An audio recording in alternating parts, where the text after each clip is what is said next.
வணக்கம் எல்லோருக்கும். இந்த வீடியோல நாங்கள் பார்க்க போறது வாழைப்பூவில எப்படி வர செய்யறது தான் பார்க்க போறோம். என்னென்ன பொருட்கள் பயன்படுத்தி நாங்கள் செய்ய போறோம் என்று தொடர்ந்து பார்ப்போம் வாங்கோ. தேவையான பொருட்கள்: வாழைப்பூ, வெங்காயம், பச்சை மிளகாய், வெள்ளப்பூடு, தேசிக்காய், கருவேப்பிலை, தேங்காய், சீரகம், கடுகு, உப்பு, சீரகத்தூள், மிளகாய்த்தூள், மஞ்சள் தூள். முதல்ல நாங்கள் இதுகளை துப்புரவு செய்து எடுத்துக் கொள்ளுவோம்.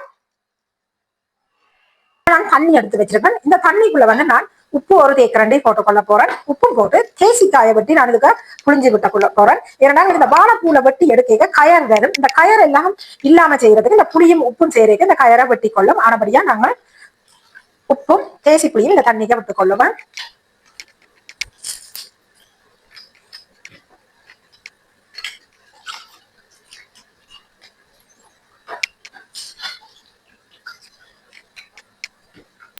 வாழைப்பூவை துப்புரவு செய்து எடுத்துக்கொள்வோம். மேலால நாங்கள் 2-3 தோலை உரிச்சு எடுத்துட்டு நாங்கள் கத்தியால சுத்தி வர வெட்டி போட்டு நாங்கள் சின்ன சின்னனா அரிஞ்சு எடுத்துக்கொள்ளணும். உங்களுக்கு வீடியோல பார்க்கவே தெரியும் பாருங்க. நான் இந்த வாழைப்பூவை எப்படி வெட்டி எடுக்கிறேன்னு உங்களுக்கு பார்க்கவே தெரியும்.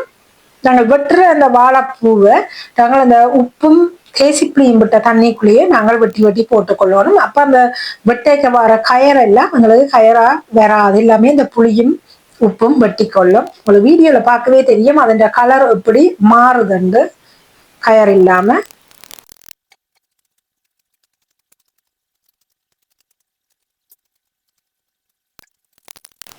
நாங்கள் வெட்டேக்க அப்படி நீள நீள மாதிரி அந்த வாழைப்பூல இருக்கிற மகரந்தம் வேறும். அந்த மகரந்தத்தை நாங்கள் எடுக்காம எடுத்தறிஞ்சு கொள்ளுவோம். ஏன்னா அந்த மகரந்தம் இலகுவா வெட்டுறதுக்கு கஷ்டமா இருக்கும். ஆனபடியா அதை நாங்க தவிர்த்து விட்டு கொள்ளுவோம். வீடியோல பார்க்கவே தெரியும் நான் அதை எடுத்து வெளியில போடுறது. இப்ப பாத்தீங்கன்னா நான் எல்லாம் வெட்டி எடுத்துட்டு பாத்தீங்கன்னா கையிலேயே கயர் ஒன்றுமே இல்லை.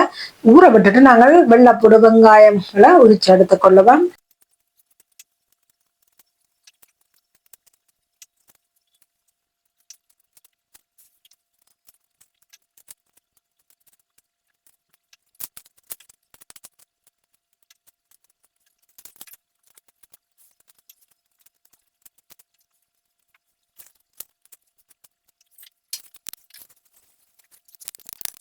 இப்ப துப்புரவு செய்த எடுத்துட்டு 2-3 தண்ணியில கழுவி எடுத்துக்கொள்ளுவோம். கழுவி எடுத்துட்டு நாங்கள் இப்ப சின்னனா வெட்டி எடுத்துக்கொள்ளுவோம்.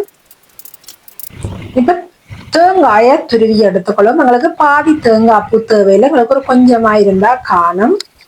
இப்ப பாத்தீங்கன்னா தேங்காய் பூ எல்லாம் துருவி எடுத்து ரெடி பண்ணிட்டு இப்ப நாங்கள் தண்ணிக்கு வெட்டி போடுற வாழைப்பூவை நல்லா புளிஞ்சு கழுவி எடுத்துக்கொள்ளுவோம். என்ன தண்ணி ஒன்றும் இல்லாம நாங்கள் நல்ல வெள்ளம் வடிச்சு எடுத்துக்கொள்ளணும். உங்களுக்கு பார்க்கவே பாருங்க இப்படி வெள்ளையா இருக்கின்ற ஒரு கயர் தன்மை ஒன்றுமே இல்லை. எல்லாமே இல்லாம போயிட்டுது தேசி புளியும் உப்பும் சேரேக்க.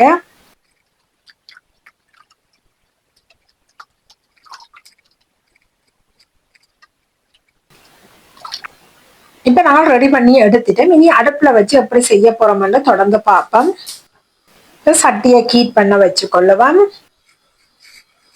இப்ப பாத்தீங்கன்னா சட்டி சூடாகிட்டுது. நான் எண்ணெய் விட்டு கொள்றேன். பாருங்க நல்லெண்ணெய் தான் விட்டு இருக்கிறேன். ஒரு 25 ml அப்படி வேற உங்களுக்கு பார்க்கவே தெரியும். மந்திரத்துக்கு வராது, ஓரளவு விட்டு இருக்கிறேன். இப்ப பாத்தீங்கன்னா எண்ணெய் சூடாகிட்டுது. நான் இதுக்கு கடுகு போட்டுக்கொள்ள போறேன். பாருங்க கடுகு சீரகமும் போட்டுக்கொள்றேன். ரெண்டு உங்களுக்கு பொரியட்டும்.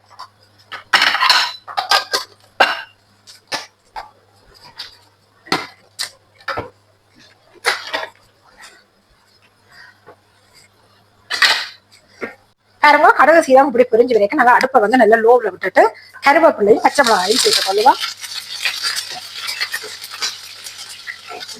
ரெண்டும் பொரிஞ்சு வரைக்கும் நாங்கள் வெட்டி வச்சிருந்த வெங்காயமும் வெள்ளப்பூடையும் சேர்த்து கொள்ளுவோம்.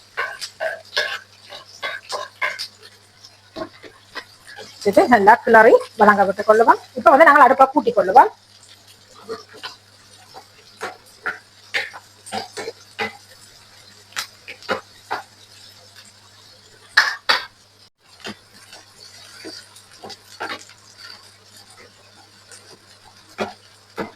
உங்களுக்கு வெங்காயம் வெள்ளப்பூடையில நல்லா வதங்கணும்.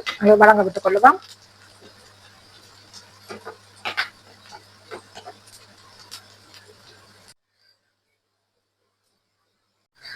பாத்தீங்கன்னா எங்களுக்கு நல்லா வெள்ளைப்பூடு வெங்காயம் எல்லாம் வதங்கி கொண்டு வந்துட்டு இப்படி வதங்கி விரைக்குள்ள நாங்கள் அடுப்பை கொஞ்சம் லோவா குறைச்சி விட்டுட்டு நாங்கள் வெங்காயம் நல்லா வதங்கிட்டு இப்ப தேவையான அளவு நாங்கள் உப்பு சேர்த்து கொள்ளுவோம். உப்பும் சேர்த்து அதோட மஞ்சள் தூள், சீரகத்தூள், தனி மிளகாய் தூள் கரதட்டி நான் ஒரு தேக்கரண்டி எடுத்திருக்கிறேன் பாருங்க. அதையும் போட்டு நல்லா கலந்து விட்டு அதோட நாங்கள் துருவி வச்சிருந்தாங்களே தேங்காய், இந்த தேங்காய் போய் இதுக்காக கலந்து கொள்ளுவோம். வந்து நல்லா கிளறி விட்டு கொள்ளுவோம். தேங்காய் பூ இதுல வந்து வெங்காயம், வெள்ளைப்பூடு, தூள், உப்பு எல்லாமே கலப்பட்டுட்டு நல்லா இப்படி கலந்து வரைக்கும் நாங்கள் எடுத்து வச்சிருந்த வாழைப்பூ இருக்குதானே இதை கலந்து கொள்ளுவோம்.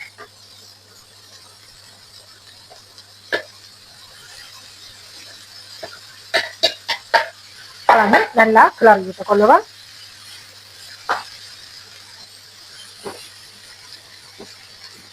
நல்லா கிளறி நாங்கள் உப்பு தூள் எல்லாம் இந்த இதோ வாழைப்பூவோட சேரோட மறுபடியும் நல்லா நாங்கள் கிளறி கொடுத்து கொள்ளணும்.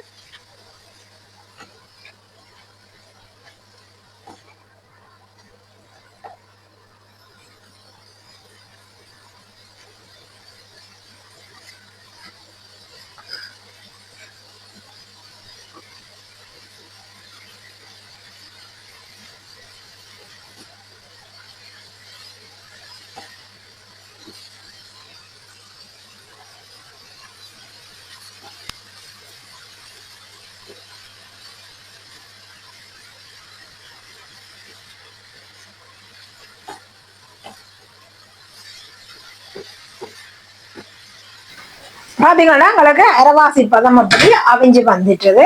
இப்படி விரைக்க நாங்கள் நல்லா கிளறி விட்டு எல்லாத்தையும் நல்லா அமர்த்தி விடணும். நல்லா அமர்த்தி நாங்கள் விட்டமா இருந்தா உங்களுக்கு பார்க்கவே தெரியும் நான் எப்படி செய்யறேன்னு.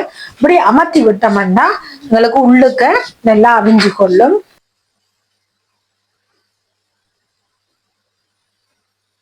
நாங்கள் இப்படி அமர்த்தி வச்சோம்னா உள்ளுக்க தண்ணி இறங்கி நல்லா அவிஞ்சிடும். உங்களுக்கு கிளறவே பார்க்க தெரியும். பாத்தீங்கன்னா நல்லா உள்ளுக்க எல்லாம் அவிஞ்சு வரப்பட்டு வந்து கொண்டிருக்கும். இனி நாங்கள் நல்லா கிளறி விட்டுக் கொள்ளுவோம்.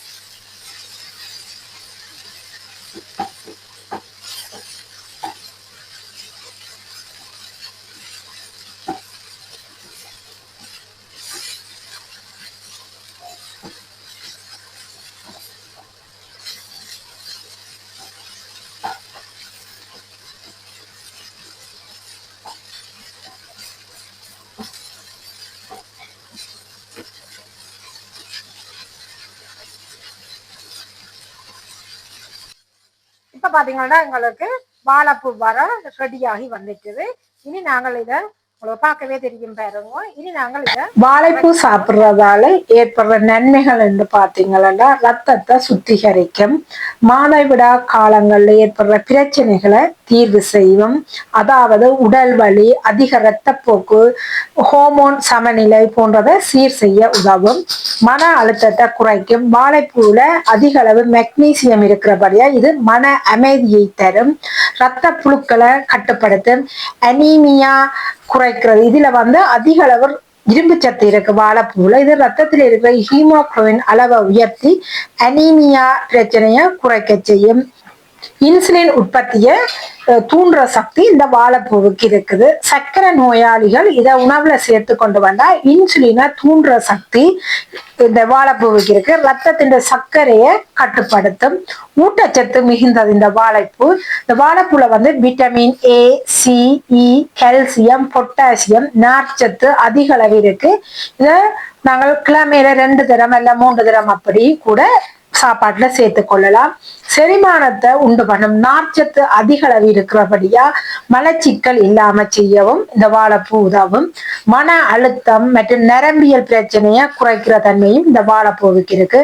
வாழைப்பூவுல வந்து ஆன்டி ஆக்சிடென்ட் சத்துக்கள் இருக்கிறபடியா நரம்புகளை தளர்வடைய செய்து இரத்த ஓட்டத்தை சீர் செய்யும்.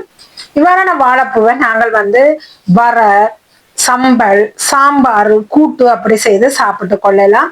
இந்த வீடியோ உங்களுக்கு பிடிச்சிருந்தா லைக் பண்ணி சப்ஸ்கிரைப் பண்ணுங்க. இவ்வளவு நேரம் பார்த்த உங்களுக்கு மிக்க நன்றி. மீண்டும் ஒரு வீடியோல சந்திப்போம். நன்றி. பாய் பாய்.